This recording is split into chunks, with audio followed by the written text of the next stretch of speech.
We carve our presidents into mountains. We look at these giant stone faces and project mythic, absolute authority onto the men who hold the office. Today, we surround the commander-in-chief with roaring crowds, a militarized bubble of Secret Service agents, and an aura of complete invincibility. But the quiet, isolating reality of the Oval Office tells a different story. The room where absolute power resides is the exact same room where inevitable, crushing tragedy arrives. Looking back through the centuries, a clear pattern emerges. Every single person who sits behind that desk eventually collides with a day that defines them, a catastrophic national crisis or a jagged private tragedy. These moments strip away the pageantry and reveal a brutal truth. Having the launch codes and the most powerful military on Earth offers absolutely zero protection from the ruthless realities of history or the random fragility of life. Sometimes, the crisis is existential and deeply humiliating. In August 1814, James Madison became the only sitting president forced to flee his own capital to escape an invading foreign army. British troops marched directly into Washington, D.C., and literally torched the White House, the Capitol building, and the Library of Congress. 2 centuries later, George W. Bush would face a darker, faster kind of terror, one defined by an instantaneous, catastrophic loss of American lives. On the morning of 9/11, Bush was famously reading to second graders in Florida. An 8 stepped up and whispered that a second plane had hit the World Trade Center. In front of a room full of children, he had to absorb the paralyzing reality that thousands of his citizens were dying in real time. The weight of sudden mass death doesn't always come from foreign terror. Barack Obama faced the crushing burden of a purely domestic tragedy. Obama has openly stated that his darkest day in office was December 14, 2012. That morning, he had to process the sheer horror of a lone gunman entering Sandy Hook Elementary School. 20 children and 6 staff members were murdered. The brutal visual reality of those victims broke the president, bringing him to tears on national television. In moments of sudden mass grief, the president has to stop being a policymaker. They are forced to act as a psychological shock absorber for a fractured, traumatized public. But not all disasters are unpreventable acts of violence. Richard Nixon navigated toward his own darkest day, led by the same political ambition that had built his career. The fatal blow arrived with the release of the smoking gun tape. It offered undeniable proof that Nixon explicitly ordered the CIA to obstruct the FBI's investigation into the Watergate break-in. The machinery of the government turned on him. Facing certain impeachment and conviction from his own party, Nixon became the first and only president forced to resign.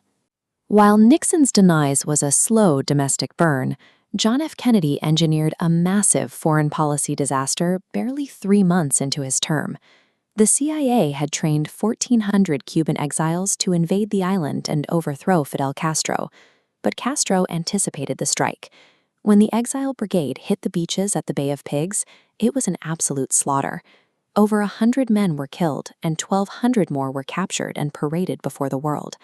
Behind closed doors, Kennedy was consumed by fury and profound global embarrassment. When a commander-in-chief lies or blunders their way into a crisis, they damage their own legacy. But worse, they actively shatter the public's trust in the institution of the presidency itself. And yet, political humiliation pales next to the quiet, microscopic horrors of personal loss. In the summer of 1924, Calvin Coolidge faced a tragedy of terrifying absurdity. His 16-year-old son, Calvin Jr., was playing tennis on the White House courts. He wasn't wearing socks, and he got a simple blister on his right toe. The blister developed a localized staph infection. In the pre-antibiotic era of the 1920s, all the political authority in the world could not stop basic bacteria. Within days, that tiny infection aggressively invaded his bloodstream, turning into fatal sepsis. The boy died barely a week after the tennis match. But the most visceral personal horror belongs to Franklin Pierce, a man elected to the highest office in the land only to be emotionally annihilated before he even took the oath. Just weeks before his inauguration, Pierce, his wife Jane, and their 11-year-old son Benjamin were traveling by train. The car derailed and rolled down a steep embankment. Pierce survived the crash, only to lift his son's body from the wreckage and realize the boy had been violently crushed. The the psychological destruction was absolute. Jane Pierce believed God had taken their child as a direct punishment for her husband's political ambition. A broken Pierce entered the presidency, refusing to even swear his oath on a Bible. These intimate nightmare scenarios prove something terrifying. The protective bubble of the presidency completely fails against the random, untouchable cruelty of fate. The American presidency is the anvil of the modern world. It is the specific place where a human being's ultimate breaking point is found. The weight varies. Some are crushed by the collapse of a nation, while others are hollowed out by quiet, personal grief. But none leave the office as the same person who entered it.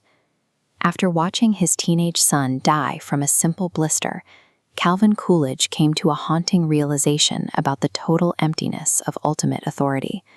He later wrote, "When he went, the power and glory of the presidency went with him." Behind the granite monuments and the presidential seals, these men are ultimately just fragile humans, and eventually they are all forced to endure the darkest days imaginable under the brightest lights on Earth.